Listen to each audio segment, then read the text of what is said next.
Hola oyentes de Radio Sefarad, bienvenidos una semana más a la geografía del Yiddish, como siempre de la mano de Barda Fish. ¿Qué tal, Barda? Hola Jorge, hola a los oyentes de Radio Sefarad. Hoy vamos a ir a Polonia, a una localidad que quizás a algunos les suene, es la ciudad de Poznań, pero que en Yiddish era llamada Posen. Así es, y en alemán Posen. Sí, una ciudad polaca que fue una de las que más tempranamente tuvo una comunidad judía. Y en efecto, Poznań es su nombre polaco, los alemanes la llamaron Poisen y en Yiddish se llama Posen. Las primeras menciones sobre judíos residentes allí son del año 1379 y según varios documentos en el siglo siguiente, 1449, había una sinagoga e incluso hay fuentes que afirman que había otra antes. El cementerio también es anterior a 1438, o sea, son instituciones muy antiguas. En este mismo siglo, en el siglo XV, también fue fundada la Yeshiva de Posen, que llegó a tener un gran prestigio. El desarrollo de la Keilah se produjo durante el siguiente siglo, el XVI, cuando ya vivían allí unos 1500 judíos. En el barrio destinado a los judíos, el hacinamiento era terrible, las casas eran de madera, por lo que eran frecuentes y numerosos los incendios. Por esa razón, ya entonces, los dirigentes comunitarios pidieron a las autoridades que se extendiera la zona de residencia. Acerca de estas demandas incluso hay documentación, un informe del año 1619, donde se declaraba que en Posen a esa altura ya vivían casi 3.200 judíos. 2 años más tarde, algunos se trasladaron a la cercana ciudad de Schwarzitz, cuyo noble propietario les ofreció algunos privilegios, y esto supuso un alivio a la superpoblación de Posen. A la mitad del siglo XVII, cuando se produjeron las guerras polaco-suecas, la Keilah local fue atacada tanto por los vecinos cristianos como por la soldadesca polaca, que lanzaron pogromos con la acusación de que los judíos colaboraban con el enemigo sueco. Así corría el año 1659, cuando una turba dirigida por alumnos del colegio jesuita se dedicó a saquear casas y tiendas del barrio judío. No mucho más tarde, una epidemia desatada en 1661 se cobró muchas víctimas de la comunidad. Estos sucesos y otras penurias de diferente tipo elevaron muchísimo la deuda de la Keilah. De acuerdo a documentos municipales datados en distintas fechas de entre 1674 y 1676, el porcentaje de vecinos judíos de Posen por aquel entonces era algo más de un 30% de la población total.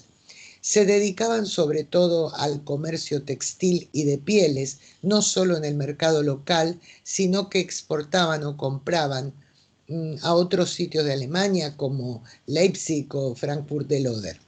Además, muchos se dedicaban a oficios tales como la orfebrería, la zapatería, la carnicería kosher, obviamente, o servían como mano de obra en la industria peletera. Antes de la primera partición de Polonia, la comunidad local llegó a ser una de las mayores de toda la mancomunidad polaco-lituana. Tenía sus propias instituciones sociales donde trabajaban más de 100 funcionarios. Una vez más, en el siglo XVIII, la Keilah sufrió graves perjuicios por diversas causas. La Gran Guerra del Norte, otra de las guerras con Suecia, que en este caso llevó a que los suecos ocuparan la ciudad entre 1703 y 1709, una epidemia de peste, el mismo año en que los suecos se retiraban, contribuciones obligadas que exigieron fuerzas rebeldes en 1716 y un año más tarde un terrible incendio que destruyó en este caso prácticamente todo el barrio judío. Apenas se estaba recuperando la Keilah cuando en 1736 se lanzó una acusación de asesinato ritual contra el predicador Aryeh Leib Kalahora y el abogado de la comunidad Yaakov Ben Pinjas, que fueron encarcelados junto a otros funcionarios de la Keilah. Ese mismo asiago año se desbordó un río, produciendo una inundación que destruyó la sinagoga y muchas casas judías. Todo ello generó un gran deterioro económico y social que condujo a muchos judíos a abandonar la ciudad. El descenso numérico entre los vecinos judíos de Posen puede observarse en los datos censales de 1764 y 1765, que informaban que solo quedaban 1.950 judíos residentes. No obstante, si a ellos se suman los niños menores de un año que no se tomaban en cuenta para los censos, más otras personas que por alguna razón no hubieran podido ser registradas, se calcula que posiblemente la totalidad de los judíos rondara las 2.700 personas. Hacia 1793, como otros pueblos y ciudades polacas, tras la segunda partición del país, Posen pasó a ser territorio prusiano. Las nuevas autoridades volvieron a realizar un censo que reportó exactamente 2.355 vecinos judíos, en torno al 20% de la población total. Bajo gobierno de Prusia, más liberal que el polaco, se permitió a los judíos estudiar en las escuelas primarias y secundarias generales, pero a la vez se restringió la autoridad que podían ejercer las comunidades en aras, como se dijo, de una mayor integración, cuyo motivo último era iniciar un proceso de pérdida de identidad judía y se produjera una germanización, una asimilación. En 1803, otro incendio más dañó nuevamente con intensidad el barrio judío, por lo que por fin se concedió el derecho a los miembros de la comunidad a residir en cualquier parte del municipio. La ilustración judía, la Ascalá, tuvo seguidores en Posen. Después de muchas tensiones entre ortodoxos y reformistas, la Keilah se dividió aproximadamente mediados del siglo XIX. Los adherentes a la reforma fundaron una comunidad a la que llamaron Israelitische Brudergemeinde y edificaron una bella sinagoga de estilo morisco.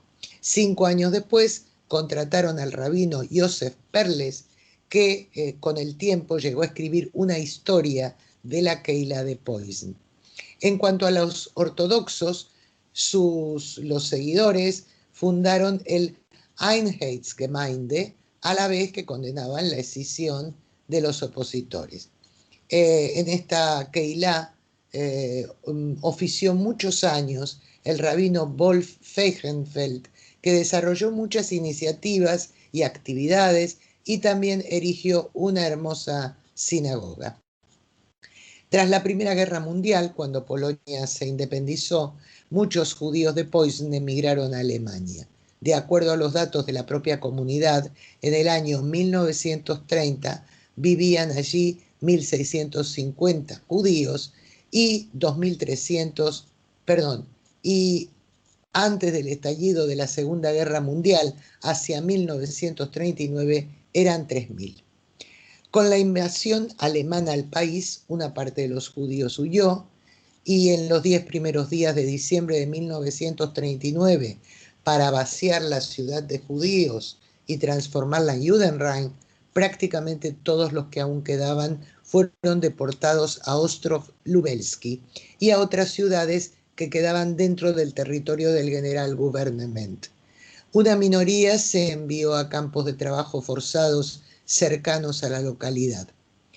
La campaña nazi acabó en la primavera de 1940, con la retirada de la estrella de David de la sinagoga. Entre 1942 y 1943 se reformó el edificio para convertirlo en una piscina y ese uso es el que sigue teniendo en la actualidad. Así que no quedó nada de una de las keilot más antiguas de Polonia. Y bien, vamos como siempre a contar los nativos de la ciudad, los nativos relevantes. Entre ellos hallamos un personaje singular que se suma a la lista de conquistadores y descubridores del Nuevo Mundo. El nombre por el que más se lo recuerda, porque tuvo varios, es Gaspar da Gama. Él mismo relató que nació en Posen o Poznan, en el año 1444. Fue uno de los muchos viajeros medievales y en su caso comenzó trasladándose a Jerusalén y luego a Alejandría. Allí lo apresaron, lo vendieron como esclavo y lo llevaron a India, donde consiguió que lo liberaran y se empleó al servicio del gobernante de Goa. Es en esa época cuando toma el nombre musulmán o de resonancia musulmana, Yusuf Adil, sin que se sepa aún cuál fue su nombre de nacimiento. Cuando el muy conocido explorador portugués Vasco da Gama, que actuaba al servicio de la corona de su país, arribó a la ciudad de Angediva, situada en el sur de Goa, en el año 1498, le salió al encuentro Yusuf encabezando el comité de recepción. Sin embargo, era un europeo y había nacido en Polonia. El autoritario Vasco da Gama incorporó a aquel hombre a su séquito, obligándolo a convertirse ahora al cristianismo, y así fue bautizado por el nombre de pila Gaspar y tomó el apellido de su nuevo amo, da Gama. Otros nombres que utilizó fueron Gaspar de Almeida, porque también estuvo a las órdenes del descubridor de ese apellido, y por último también se lo conoció como Gaspar de las Indias. Gaspar da Gama se desempeñó como piloto en la flota de Vasco da Gama y condujo, por lo visto, con mucha habilidad a los barcos de esa flota, pese a que tuvo que navegar por aguas bastante procelosas hasta su llegada a Portugal. Más tarde el rey lo dotó de una pensión y sirvió en otras expediciones de la flota portuguesa como intérprete debido a su gran conocimiento de idiomas. Entre otros viajes, estuvo junto a Cabral en el año 1500 y desembarcó junto a Nicolau Coelho durante el descubrimiento de Brasil. A su vuelta de este viaje coincidió con Américo Vespucio en Cabo Verde, que le consultó diversas cuestiones relativas a la navegación y a la exploración, dado que a esa altura nuestro nativo de Posen era un experto. Recordamos que el nuevo continente fue llamado América para honrar a este explorador de origen toscano. Gaspar regresó a India junto a Vasco da Gama en el año 1502 y 3 años después aún hizo otro viaje a esas tierras, en este caso con Francisco de Almeida, a quien acompañó en una expedición contra Calcuta, la entonces Calicut, en 1510. Allí es donde probablemente, aunque no hay certezas, murió Gaspar da Gama. Además de este nativo singular, nacido en Posen fue también Yehuda Leib o Yehuda Loev, conocido como el Maharal de Praga. Maharal es el acrónimo de las palabras hebreas Moreinu Arrav Loev, que significa nuestro maestro, el rabino Loev. No está clara la fecha exacta de su nacimiento, que según diversas fuentes se sitúa en una amplia franja que va desde el año 1512 hasta el 1526. Gran erudito del Talmud, místico, filósofo y famoso rabino, ejerció como tal en Mykolaiv, en Moravia, y en Praga, Bohemia, la actual capital de la República Checa. El Maharal fundó y dirigió una yeshivá, una escuela rabínica de estudios superiores. Sus vastos conocimientos, tanto académicos como científicos, le hicieron ganar una gran reputación entre judíos y no judíos de su tiempo. Fue autor de varios trabajos de significados a veces arcanos sobre filosofía y educación, que fueron rescatados y apreciados en toda su importancia en las últimas décadas.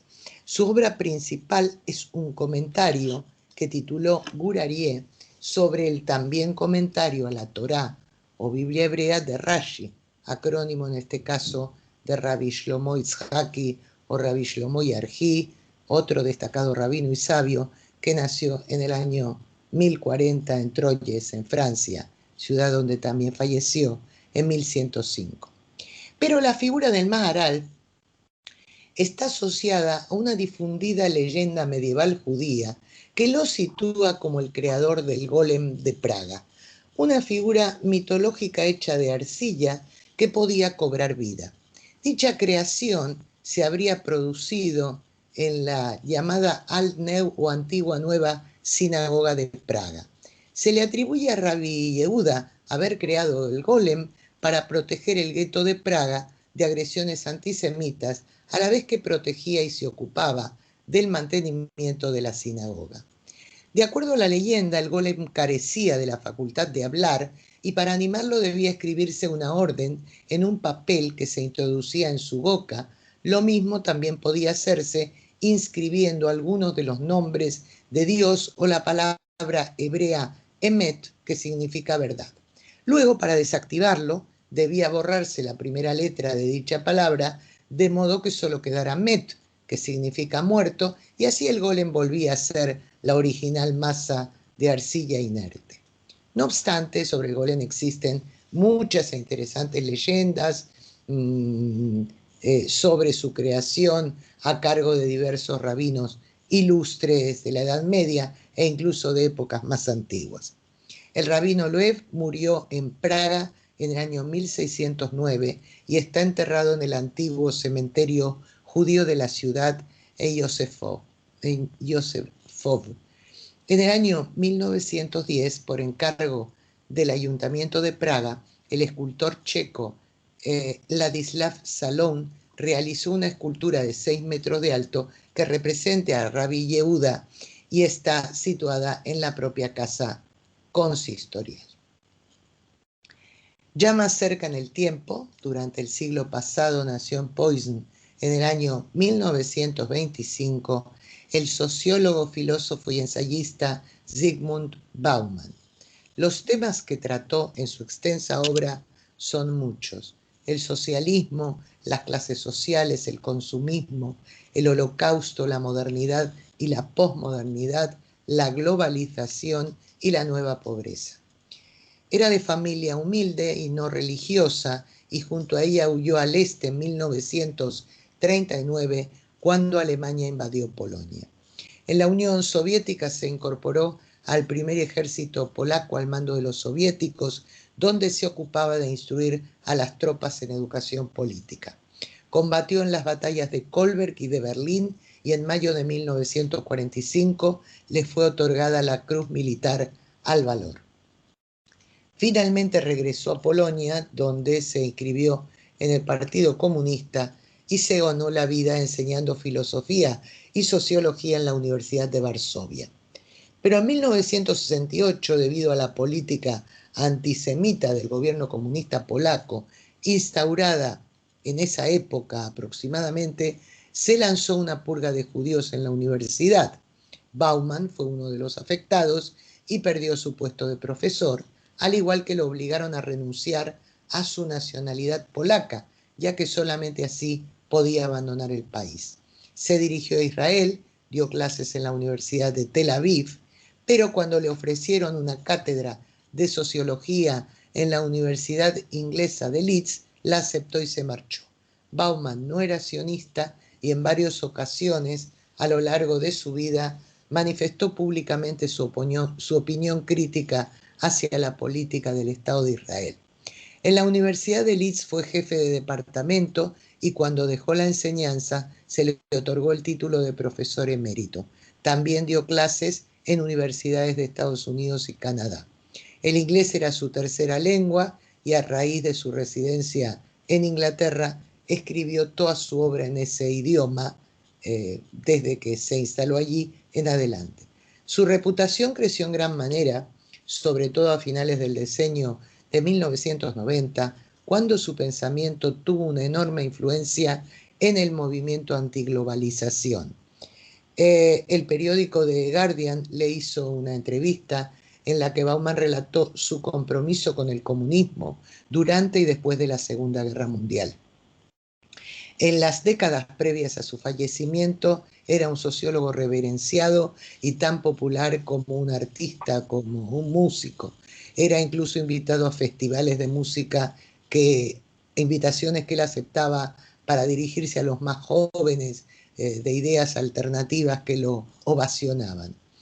Acuñó la idea de la modernidad líquida, sociedad líquida e incluso amor líquido como descripción del momento histórico, incluso actual, y él mismo explicaba este estado líquido en contraposición con realidades mucho más sólidas de generaciones anteriores, en la que un mismo puesto de trabajo duraba toda la vida, al igual que las uniones matrimoniales, y según él todo eso se había licuado, de tal modo que hoy viviríamos en un mundo más precario, con inseguridades e incertezas que resultan agobiantes y agotadoras. Junto con Alan Turing, sociólogo también, como Bauman, recibió el Premio Príncipe de Asturias de Comunicación y Humanidades en el año 2010. Bauman murió en enero de 2017 a los 91 años en Leeds. Y bien, esto es lo que ha dado de sí nuestra visita a Posen. Jorge, no sé qué opinas. Pues una ciudad que ha dado muchos nombres famosos e importantes, ¿no? Todos los tres que has mencionado realmente son impresionantes. Muchas gracias por habernos atendido, Marta Fishbein. Esperamos volver a contar contigo dentro de 2 semanas. Sí, lo haremos, Jorge, si todo va bien.